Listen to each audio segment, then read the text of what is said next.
Hello students of 3rd standard, we are going to start the lesson number 11th, our need for air.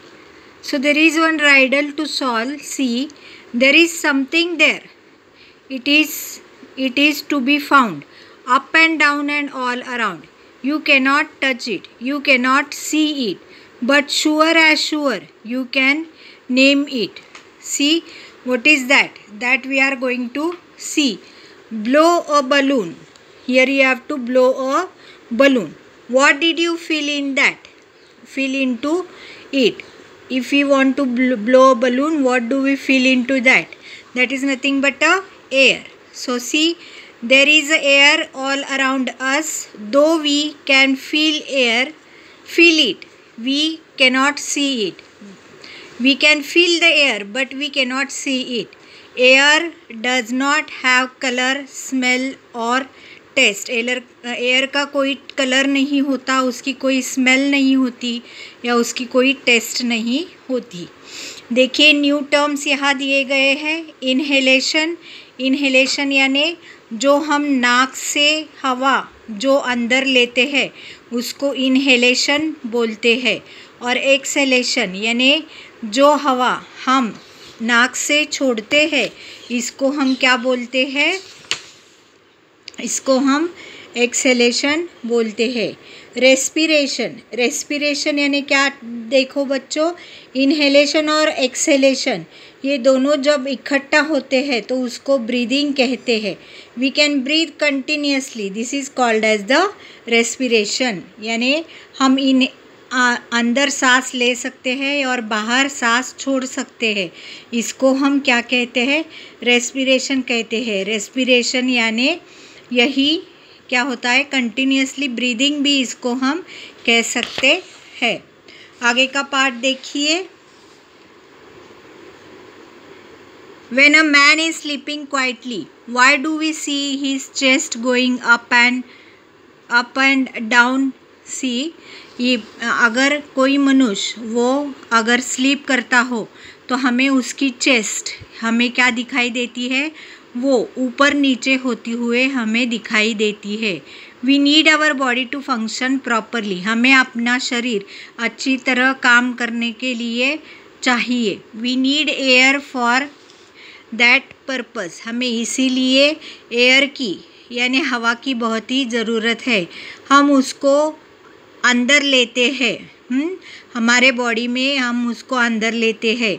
तो air हमें क्या करता है? हमें fresh रखता है और हमें जब हमारे बॉडी की ज़रूरत हो उसकी तब तक हमें वो अपना काम करने के लिए प्रॉपरली अपना काम करने के लिए हमें बहुत ही उपयुक्त है.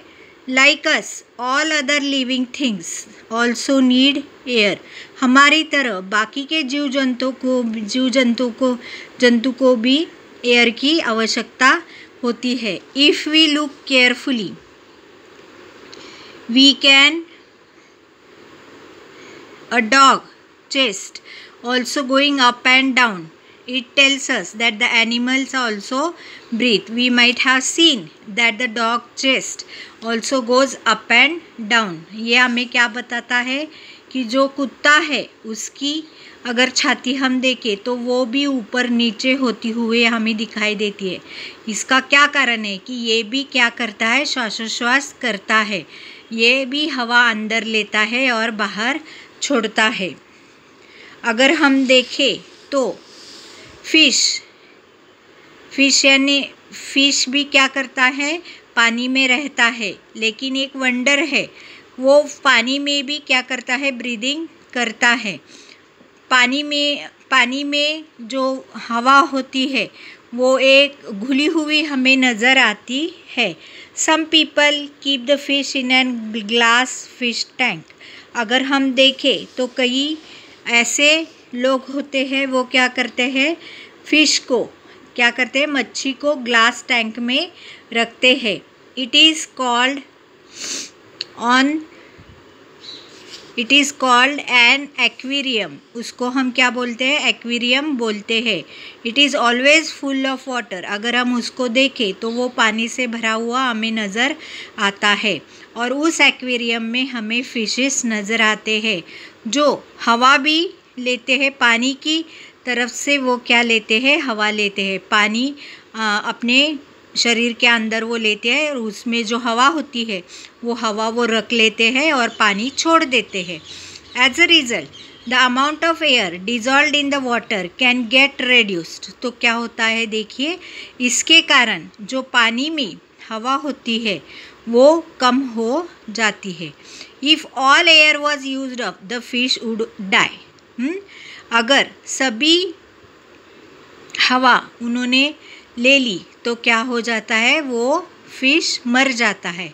तो इसके कारण थोड़ा पानी वो बाहर छोड़ता है।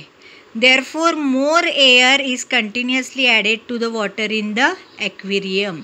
तो क्या होता है? इसी कारण हमें एक्वेरियम में थोड़ा थोड़ा पानी डालना पड़ता है।